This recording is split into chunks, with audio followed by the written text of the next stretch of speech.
Hola. Somos el grupo Sin Barreras y en este vídeo vamos a hablar sobre la Escuela Nueva.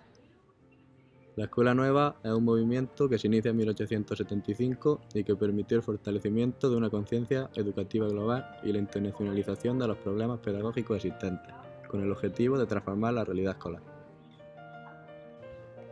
Contexto histórico en el que surge la Escuela Nueva. La Escuela Nueva es el resultado y la manifestación final de una tradición europea de reforma pedagógica, de origen protestante y que concebía la educación como una interacción entre naturaleza y entorno. Hay tres factores presentes en el inconsciente colectivo. 1. El optimismo pedagógico, que llevó al convencimiento absoluto de que la sociedad podía mejorar a través de la educación. 2. Opinión pública en cuestiones educativas. Un intensivo y amplio interés de la opinión pública en cuestiones educativas, de manera que comenzó a verse la educación no como responsabilidad y obligación del Estado, sino como tema en el que todos los ciudadanos conscientes debían sentirse implicados. Por eso muchas escuelas nuevas creadas a finales del siglo XIX y en las primeras décadas del siglo XX se mantuvieron al margen del sistema escolar nacional y no fueron fundadas por profesionales de la educación. Y 3. Influencia de movimientos intelectuales. El New Deal en Estados Unidos y algunos de los regeneracionismos españoles. Hay influencias a menudo opuestas y contradictorias que están en el origen de la Escuela Nueva y posibilitaron el establecimiento de una amplia dialéctica que llevó a síntesis más o menos aceptadas. Los orígenes de la Escuela Nueva, las instituciones. La fecha de su inicio fue 1889, año en el que se fundó la primera New School de Gran Bretaña, conocida con el nombre de Ashburnham. Sus características fueron: tenía como finalidad la de conseguir un desarrollo armónico de todas las facultades humanas. La enseñanza se realizaba en una atmósfera familiar. El aprendizaje se basaba en la práctica y en el estudio del entorno natural. De Moulins decía: para un mundo nuevo hace falta una educación nueva. Una educación que forme a un hombre volcado no hacia el pasado, sino hacia el porvenir. La creación paulatina de escuelas cualificadas de nuevas o progresistas planteó la necesidad de buscar un mayor contacto entre todas ellas y delimitar unos puntos en común que permitiera controlar y vigilar la pureza pedagógica del movimiento. En 1913 existían 38 escuelas nuevas integradas en este organismo. La Escuela Nueva es un internado familiar situado en el campo, en donde la experiencia personal del niño es la base de la educación intelectual con el concurso de los trabajos manuales y donde la práctica de la autonomía de los escolares es el funcionamiento de la educación moral.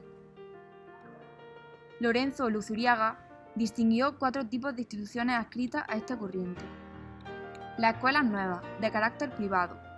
Las escuelas experimentales, de carácter científico y ligadas generalmente a una universidad, a la que servían de centro de prácticas pedagógicas. Las escuelas activas servían como centro de experimentación de estos procedimientos didácticos. Las escuelas de ensayo y reforma, que eran centros públicos en los cuales se llevaba a cabo alguna experiencia renovadora que posteriormente pretendía generalizarse al resto de instituciones oficiales. A partir de un desdoblamiento de las clases y una ingeniosa distribución de los tiempos escolares, se logró introducir en el currículum actividades no contempladas en el programa escolar, dedicándose más horas a trabajos manuales y a experiencias estimuladoras de la actividad infantil. El procedimiento consistía también en una distribución innovadora de los espacios y tiempos escolares. Casi todas las experiencias innovadoras en escuelas públicas tenían cortapisas impuestas por la legislación general. Por ejemplo, la necesidad de desarrollar un currículum ya impuesto o de seguir determinadas normas organizativas, y además debían contar con los deseos de los padres y sus expectativas con respecto a la educación de sus hijos. Comunidades escolares. La característica de su modelo pedagógico era precisamente el no tener ningún a priori, ni programa anual, ni horarios fijos, ni asignación temporal de materia, ni clasificación de discentes. El maestro se percibía como compañero de los alumnos, los cuales disfrutaban de una libertad casi absoluta. Los docentes tenían como lema fundamental que cada alumno sienta en sí mismo la obligación de sujetarse a un orden, a una disciplina moral. Y anunciaban que el verdadero educador ya no es el maestro, sino la comunidad. Ahora pasamos al siguiente, que es la implementación de la Escuela Nueva. difusión de las ideas pedagógicas. Como podéis ver, la Escuela Nueva es un movimiento general a una diversidad de autores y tendencias de los 5 continentes. Casi todas las publicaciones de autores de esta corriente se plantea una dicotomía inicial, la contraposición entre escuela tradicional y escuela nueva. Por lo que se presenta la escuela tradicional como logocéntrica, centrada en los contenidos, en la asignatura, en los programas, mediante un sistema basado en la memoria, el formalismo y el memorismo.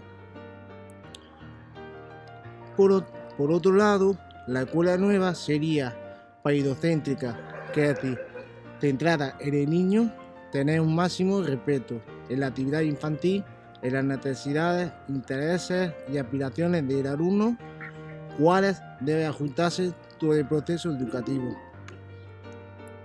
El elemento central en el pensamiento pedagógico de la escuela nueva de un modelo de enseñanza centrada en el alumno, que configuró una nueva relación educador-educando.